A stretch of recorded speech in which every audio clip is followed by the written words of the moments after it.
Welcome back ज्ञान विद्युत channel. जैसा कि हमारा तीसरा चैप्टर चल रहा है परमाणु एवं आणु, जिसके अंतर्गत आज हम जो अध्ययन करने वाले हैं, कल जैसे हमने लिया था कि ये जो परमाणु होते हैं या अविभाज्य जो कण है उनको हम किस प्रकार से देख सकते हैं दार्शनिक विचारों के अनुसार। किस प्रकार से जो हमारे साइंटिस्ट थे उन्होंने इस परमाणु के बारे में बताया कि कैसे स्थिर अनुपात का नियम होता है या द्रव्यमान संरक्षण के नियम से संबंधित जानकारी हमने ली थी। आज हम जो लेने वाले हैं वो हमारा है कि डाल्टन जो है एक साइंटिस्ट थे। डाल्टन इंग्लैंड में इनका जन्म हुआ था। ये जो डाल्टन थे इन्होंने अपना एक परमाणु सिद्धांत दिया था। परमाणु सिद्धांत, इन्होंने जो परमाणु सिद्धांत दिया था उस परमाणु सिद्धांत से पहले हम इनके बारे में थोड़ी सी जानकारी ले लेते हैं। इनका जन्म सन 1766 में हुआ था। इनका जन्म जो था वो 1766 में इंग्लैंड में हुआ था। जूला परिवार, एक गरीब परिवार था। इस परिवार में इनका जन्म हुआ था सन 1766 के अंदर। फिर ये 12 वर्ष के थे, यानी इनकी उम्र 12 वर्ष की थी। उस समय ये टीचर बन गए थे। एक विद्यालय में अध्यापन का कार्य इन्होंने प्रारंभ कर दिया था। इसके 7 वर्ष बाद ये एक विद्यालय के अंदर, स्कूल के अंदर प्रिंसिपल बन गए। प्रिंसिपल बन गए। इसके बाद में इन्होंने अपना शोध का कार्य है या अपने विषय, जो इनका विषय था वो रसायन विज्ञान भी था, गणित भी था और फिजिक्स भी था, मैथ भी था, फिजिक्स भी था और केमिस्ट्री। तीनों सब्जेक्ट इन्होंने क्या किया कि क्यों ना मैं इनके ऊपर ही शोध कार्य करता रहूं। तो इनका ये कार्य चलता रहा। धीरे धीरे इन्होंने क्या किया कि इनका जिस सब्जेक्ट में इंटरेस्ट था उसी सब्जेक्ट में इंटरेस्ट को रखते हुए ये लगभग 1793 की बात है जब ये मैनचेस्टर चले गए। क्यों गए? क्योंकि वहां पर कॉलेज के अंदर इनको एक ऑफर मिला था जहां पर इन्होंने मैथ्स, केमिस्ट्री और फिजिक्स तीनों ही सब्जेक्ट को वहां पर पढ़ाना प्रारंभ कर दिया। मैनचेस्टर चले गए और यहाँ पर इन्होंने अपना शोध कार्य जो था वो जारी रखा, अपनी पढ़ाई सुचारू रखी। शोध कार्य करते करते इनको सफलता मिली 1808 में, जो कि इन्होंने परमाणु सिद्धांत को प्रतिपादित किया था। परमाणु सिद्धांत 1808 में डाल्टन के द्वारा परमाणु सिद्धांत प्रतिपादित किया गया। डाल्टन ने यह कहा कि कोई भी द्रव्य है जिससे वो बना हुआ है, यदि हम उसको टुकड़ों में तोड़ते जाएं तो एक ऐसी स्टेज आती है जिसके अंदर वो परमाणु है वो अविभाज्य हो जाता है। उस अविभाज्य कण को ही परमाणु कहा जाता है और उस परमाणु की कार्य क्षमता या उस परमाणु की जो कार्यशैली है या उस परमाणु के द्वारा जो क्रियाएं की जाती है उन क्रियाओं के आधार पर इन्होंने परमाणु सिद्धांत को प्रतिपादित किया। अब हम देखते हैं कि ये परमाणु सिद्धांत के अंतर्गत डाल्टन ने क्या क्या बातें कही। डाल्टन ने किस प्रकार से ये कहा कि ये जो पदार्थ है जिससे ये बना हुआ है, जिनको हम परमाणु कह रहे हैं, परमाणु में कौन कौन सी विशेषताएं होती है जिस आधार पर उसको बिल्कुल हटके इस रसायन विज्ञान में एक ऐसा महत्व मिला हुआ है जिसके बिना किसी भी द्रव्य की संरचना या किसी भी द्रव्य के बनने की क्रिया है उसकी कल्पना करना कल्पना ही रह जाता है। वास्तविक रूप से उस पदार्थ को हम प्राप्त नहीं कर सकते। तो वो परमाणु ही है जिसके द्वारा इस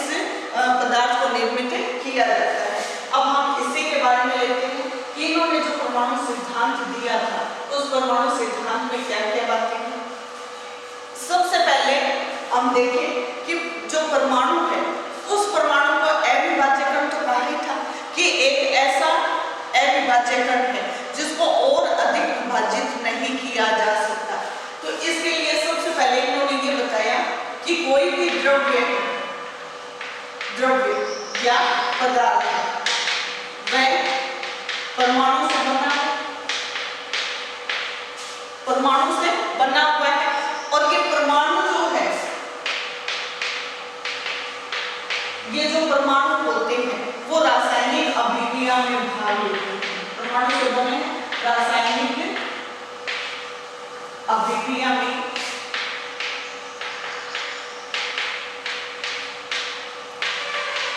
भाग लेते हैं। कौन लेते हैं? परमाणु।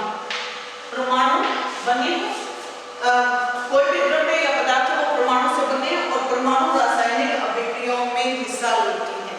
जब रासायनिक अभिक्रिया होती है तो हमने देखा था कि इस प्रकार से कोई भी पदार्थ है उसका उत्पाद प्राप्त होता है, क्रियाकारक है और ये उत्पाद है। मान लीजिए तो इस प्रकार से भी अवयव प्राप्त हो सकते हैं या इस प्रकार से भी अवयव प्राप्त हो सकते हैं।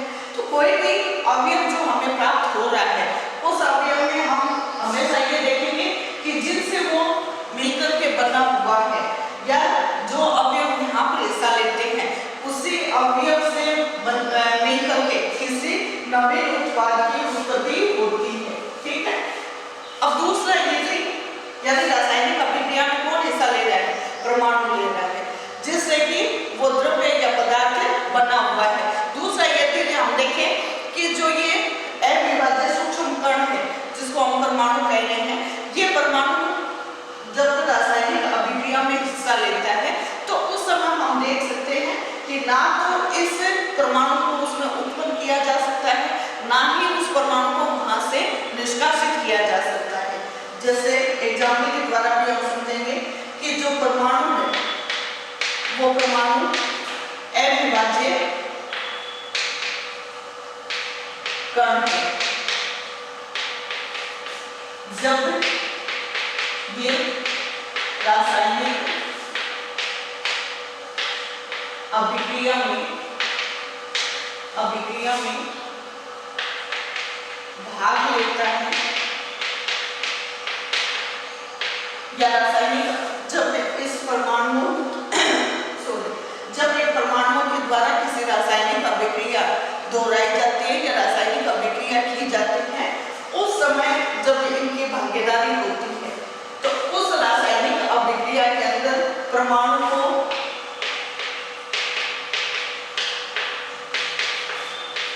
नहीं तो नष्ट किया जा सकता है,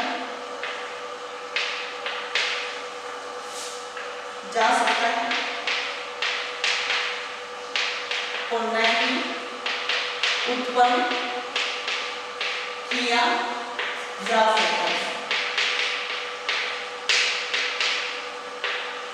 कहने का मतलब जैसे H2+O2 है तो H2O ही बनेगा, इसमें कोई कार्बन नहीं आएगा, कोई दूसरा अवयव जैसे क्लोरीन नहीं आएगा या सोडियम नहीं आएगा, पोटेशियम नहीं आएगा। इस प्रकार से किसी भी अवयव की यहाँ पर ना तो उत्पत्ति होगी, ना ही हम ये कर सकते हैं कि यहाँ से हमने ऑक्सीजन को हटा दिया यानी ऑक्सीजन यहाँ से गायब हो गई, ऐसा भी नहीं होता। इसमें होता क्या है कि जब भी परमाणु जो कि अविभाज्य कण है, जब ये रासायनिक अभिक्रिया में हिस्सा लेते हैं तो परमाणु को ना ही तो नष्ट किया जा सकता है और ना ही उसको उत्पन्न किया जा सकता है। कब? जब उनकी रासायनिक अभिक्रिया होती है। जब उनके अंदर रासायनिक अभिक्रिया इस प्रकार से होती है तो ये जो रासायनिक अभिक्रिया के अंदर उत्पाद प्राप्त होता है उनमें जितने क्रियाकारक है उनकी वहां पर अभिव्यक्ति होना अनिवार्य है, उनको वहां से हटाया नहीं जा सकता। तीसरा जो इन्होंने बात बताई थी अपने परमाणु सिद्धांत के अंदर वो ये थी कि दिए गए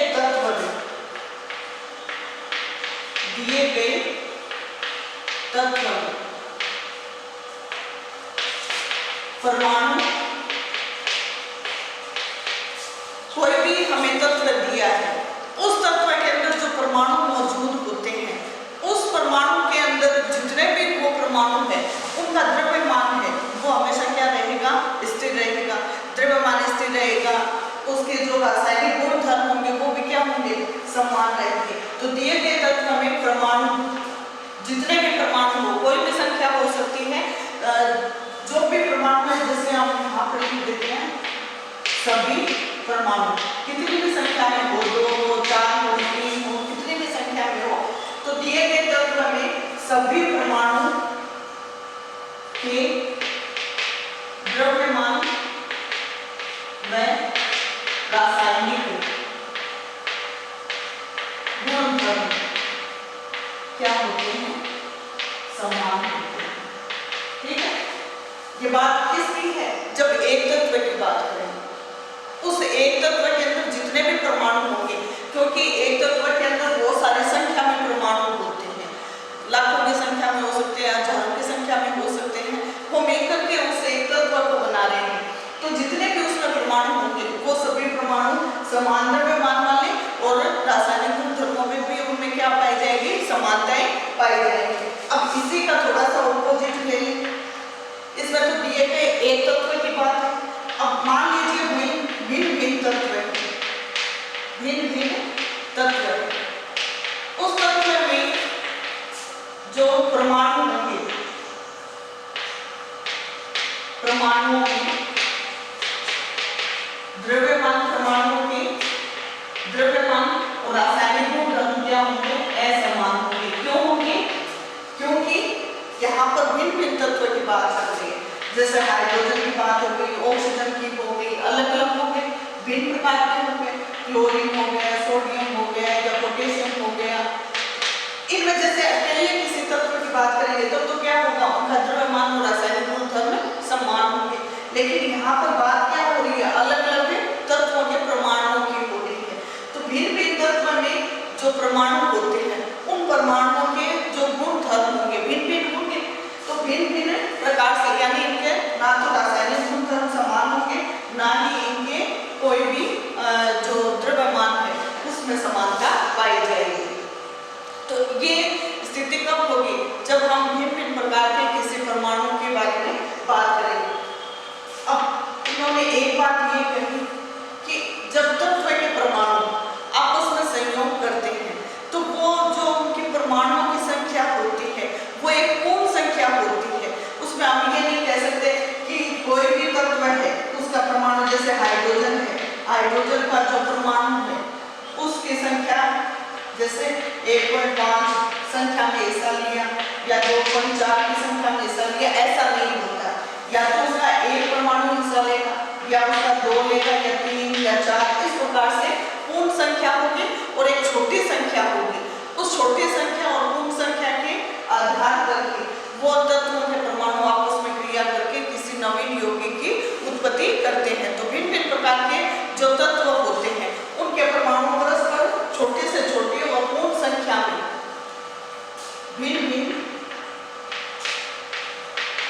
तत्वों के परमाणु जब आपस में क्रिया करते हैं, आपस में क्रिया करते हैं, क्रिया कौन सी, रासायनिक क्रिया, आपस में क्रिया करते हैं,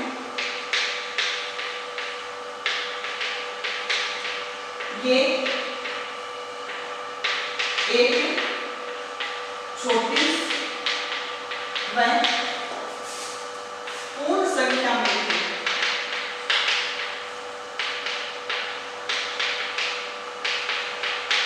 अभिक्रिया करते हैं। छोटी से छोटी संख्या होगी और वो पूर्ण संख्या होगी।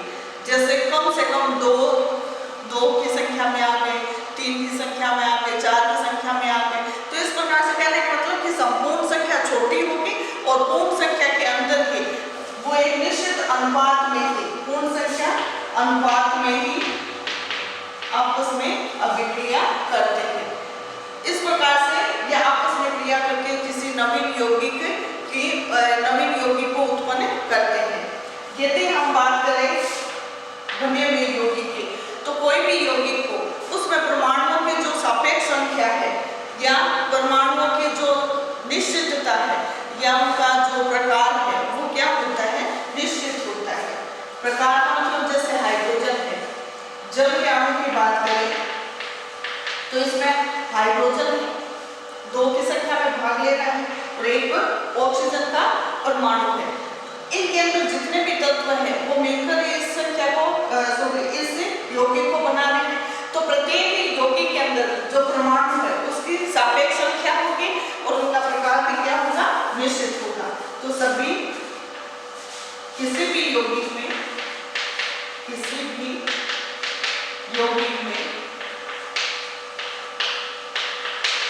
परमाणु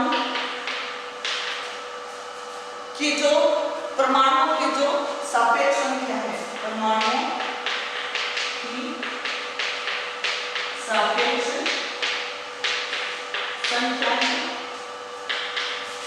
सापेक्ष संख्या वह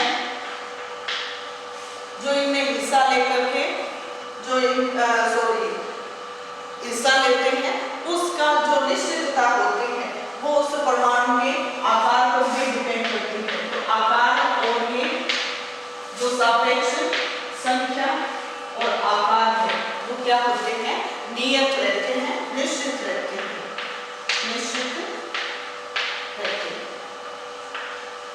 ये अभी हमने द्रव्यमान और स्थिर अनुपात के नियम में भी देखा था। तो किसी भी यौगिक में परमाणु की सापेक्ष संख्या का आकार क्या होता है, निश्चित रहता है। ठीक है, ये 6 बातें इनके परमाणु सिद्धांत में आती है। कि सबसे पहले हम देखें द्रव्य या पदार्थ है वो परमाणुओं से बने हुए हैं। जब ये परमाणु आपस में रासायनिक अभिक्रिया में हिस्सा लेते हैं तो वो रासायनिक अभिक्रिया में हिस्सा लेकर के ही किसी द्रव्य या पदार्थ को निर्मित कर सकते हैं। कहने का मतलब कि परमाणु जिनसे ये बने हुए हैं द्रव्य या पदार्थ जिन परमाणुओं से बने हुए हैं उन परमाणुओं की रासायनिक अभिक्रिया के फलस्वरूप इनकी उत्पत्ति होती है। दूसरा, परमाणु है वो अविभाज्य कण होता है जिसका और आगे विभाजन संभव नहीं होता। तो उस स्थिति में इनमें एक रासायनिक अभिक्रिया होती है और उस रासायनिक अभिक्रिया में ये हिस्सा लेते हैं। इस प्रकार से आप कह सकते हैं परमाणु को ना तो नष्ट किया जा सकता है ना ही उसको उत्पन्न किया जा सकता है। दिए गए तत्वों में सभी परमाणुओं का द्रव्यमान और रासायनिक गुणधर्म क्या होते हैं, समान होते हैं। कब होते हैं, जब एक ही यौगिक की एक ही तत्व की बात करें। यदि हम भिन्न तत्वों की बात करेंगे तो उनके अंदर क्या होगा, जितने भी परमाणु होंगे भिन्न तत्वों के, जैसे पोटेशियम का ले लिया, सोडियम का ले लिया, तो इनके आपस में गुणधर्म समान नहीं होते। तो इस प्रकार से हम कहेंगे कि ये असमान की स्थिति है। यदि हम बात करें इनके आपस में क्रिया करने की, जब एक ही किसी यौगिक को बनाना है और भिन्न तत्व उनमें शामिल रहते हैं तो उनके अंदर ये छोटी से छोटी संख्या में और पूर्ण संख्या में ही अभिक्रिया करते हैं। ये नहीं है कि इनके अंदर कोई बड़ी संख्या आ जाए स्टार्टिंग में और पूर्ण संख्या के बजाय अपूर्ण संख्या आए, पॉइंटों में आए, तो ऐसा उसमें संभव नहीं होता। किसी भी यौगिक में परमाणुओं की जो सापेक्ष संख्या है और उसका जो आकार है वो क्या होता है, निश्चित रहता है। तो इनसे संबंधित हम 2 प्रश्न नोट करवा रही हूं मैं, इनका स्क्रीनशॉट ले लेना। इनसे संबंधित 2 प्रश्न होमवर्क के रूप में है आप लोगों के पास में, जिनको मैं यहाँ पर लिख देती हूँ। जैसे क्वेश्चन नंबर 1 ये है कि डाल्टन के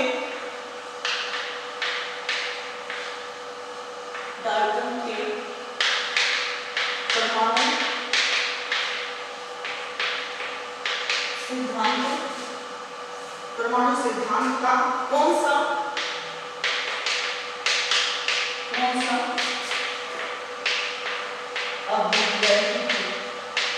अभी जो बातें बताई हैं अभिग्रहित द्रव्यमान अभिग्रहित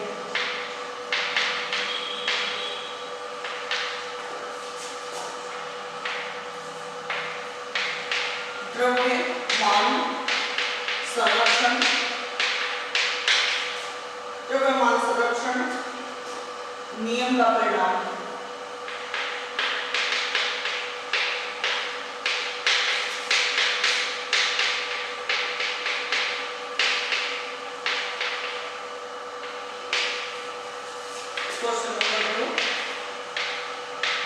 डाल्टन के परमाणु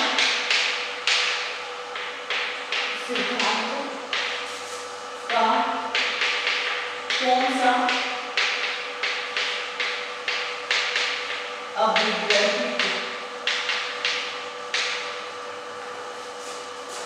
अभिग्रहित स्थिर अनुपात के नियम का परिणाम है। ये दो प्रश्न हैं जो कि आप लोगों को दिया गया है। इनके अंदर हमें ये बताना है, अभी जैसे मैंने बताया था आप लोगों को कि इनमें इन दोनों नियमों को इनके 6 पॉइंट के अंदर बताया हुआ है कि किस प्रकार से स्थिर अनुपात के नियम की अनुपालना हो रही है, किस प्रकार से द्रव्यमान संरक्षण के नियम की बात चल रही है। इन्हीं 6 पॉइंटों के अंदर आप लोगों को वो दृष्टिगत हो जाएंगे। तो आप लोगों को बताना है वो आंसर के अंदर, उत्तर के अंदर आप लोगों को बताना है कि किस प्रकार से हम इनको देख सकते हैं। कौन कौन सा द्रव्यमान संरक्षण का नियम और स्थिर अनुपात के नियम को इसके अंतर्गत हम अध्ययन कर सकते हैं। दोनों ही नियम परमाणु सिद्धांत के अंदर दिए हुए हैं और दोनों नियमों में क्या था, द्रव्यमान संरक्षण में क्या था कि जब क्रियाकारक आपस में क्रिया करके उत्पाद बनाते हैं तो द्रव्यमान को ना तो उत्पन्न किया जा सकता है ना ही उसको विनाश किया जा सकता है। ये उस नियम के अंदर एक एग्जाम्पल के द्वारा हमने देखा था और परमाणु सिद्धांत में भी वो दिया हुआ है। दूसरा स्थिर अनुपात का नियम था, यानी जब भी कोई यौगिक का निर्माण होता है तो उनमें हिस्सा लेने वाले जो तत्व है वो तत्व क्या होते हैं, एक स्थिर अनुपात में उनके परमाणु क्रिया करते हैं और उस क्रिया के फलस्वरूप ही वो उत्पाद निर्मित होता है। तो इस स्थिर अनुपात में हमने देखा था कि जो उसका द्रव्यमान संरक्षण वाला नियम है कुछ हद तक उसके अंदर उसको लिया गया था। एक एग्जाम्पल के द्वारा भी दिया गया था कि अनुपात उनका H2O के अंदर 1:8 में ही हाइड्रोजन और ऑक्सीजन हमेशा क्रिया करेंगे, चाहे उनकी उत्पत्ति कहीं से हो या उनको कहीं से भी लिया गया हो। लेकिन उनके अंदर जो आपस में क्रिया हो रही है या उस परमाणु अणु की बात करें तो उनके अंदर वो परमाणु एक निश्चित अनुपात में ही क्रिया करके उसका परिणाम दर्शाते हैं। तो इस प्रकार से आज के लिए इतना ही। अब कल हम नए टॉपिक के साथ में इसी चैप्टर के